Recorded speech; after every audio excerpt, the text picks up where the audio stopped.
allocution de Monsieur le maire. Mesdames et messieurs les maires, mesdames et messieurs les élus, monsieur le président du groupement cantonal des anciens combattants, messieurs les présidents des associations d'anciens combattants, mesdames et messieurs les porte-drapeaux, mesdames et messieurs les représentants de la gendarmerie, mesdames et messieurs les représentants des pompiers, mesdames et messieurs les musiciens, mesdames et messieurs les présidents d'associations et leurs représentants, mesdames et messieurs les enfants et petits-enfants des maquisards, mesdames et messieurs, chers concitoyens.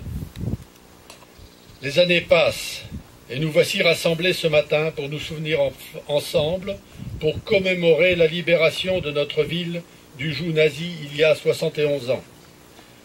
La reconnaissance et le souvenir demeurent, malgré le temps qui passe, dans un vibrant hommage à nos libérateurs, à leur sacrifice, à leur combat pour la liberté, notre liberté, pour la liberté des peuples à disposer d'eux-mêmes et pour les valeurs de notre République, valeurs déshonorées par le régime xénophobe et collaborationniste de Vichy.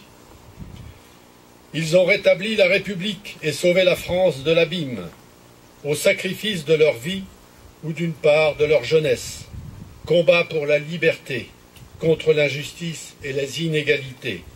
Humanisme et fraternité des combats dans l'armée, dans les réseaux, dans les maquis, au-delà des obédiences, autant de valeurs qui ont fortement marqué la France de l'après-guerre jusqu'à il y a peu, valeurs rassemblées dans le programme du Conseil national de la résistance cher à Jean Moulin, valeurs que nous devrions bien conserver et garder comme cap, malgré ou à cause des épreuves, des difficultés et des défis qu'il nous faut relever en ce début du XXIe siècle. À cette reconnaissance et au souvenir doivent s'ajouter de plus en plus impérativement le passage du témoin, la pédagogie, la transmission du plus jamais ça aux jeunes générations qui n'ont pas connu la guerre, mais qui, contrairement aux idées reçues, ne demandent qu'à apprendre, qu'à connaître, qu'à savoir. C'est notre devoir de mémoire. Dans cet ordre d'idées, permettez-moi d'avoir ce matin une pensée particulière pour des hommes comme Charles Carré, Gérard Paris, Georges Brière, dont les patronymes ornent les noms de nos rues ou places ferriéroises. Pour des hommes venus d'Amérique, activer notre libération et qui sont tombés sur nos terres, en particulier sur ce hameau du Pressoir, lors du crash de leur avion. Le pilote, le lieutenant John McNeil, âgé de 26 ans, le copilote, le lieutenant Glenn Thompson, âgé aussi de 26 ans, le navigateur, le lieutenant Joseph Bova, âgé de 24 ans, le bombardier, le lieutenant Robert Sibert, âgé de 25 ans, le dispatcher, le sergent Henri Richard, âgé de 27 ans, le radio, le sergent Jérôme Hummel, âgé de 22 ans, le mécanicien, le sergent Fred Lovery, âgé de 20 ans, le mitrailleur arrière, le sergent Fred Monico, âgé de 33 ans. 7 de ces hommes d'équipage sont morts sur le coup dans le crash. Le 8e, Jérôme Hummel, blessé, a été capturé par les Allemands et il est mort le 19 juin à 14 h à l'hôpital de Montargis.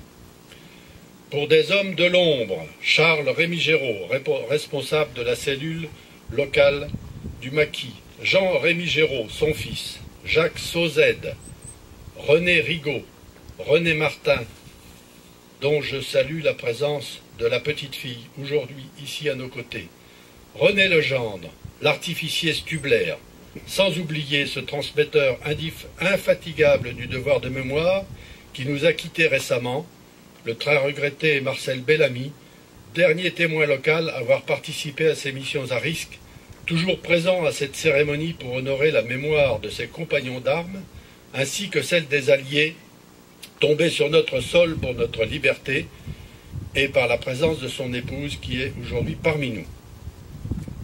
Mais le devoir de mémoire passe aussi par la mise en valeur de l'action et de l'engagement de chacun d'entre vous, dans cette période terrible pour la France. L'exemplarité fait partie intégrante de ce devoir de mémoire. Elle n'est pas que reconnaissance, elle est aussi modèle pour l'avenir. Gardons-nous, comme le chantait aussi Jean Ferrat, des mauvaises tentations, de la stigmatisation de groupes d'hommes et femmes dans leur ensemble, pour ce qu'ils sont. Jean Ferrat écrivait dans l'une de ses chansons « Dois-je vous l'avouer, Des propos me renversent quand je vais boire un verre au café du commerce. Parfois, je crois revoir sur du papier jauni la photo de Pétain dans mon verre de Vichy. Gardons-nous de cela et de ceux qui jouent avec les peurs et les turpitudes des peuples. À l'inverse, soyons fiers de nos valeurs républicaines et de ce qu'elles incarnent. Vive la République, vive la France, vive l'Europe. Merci de votre attention.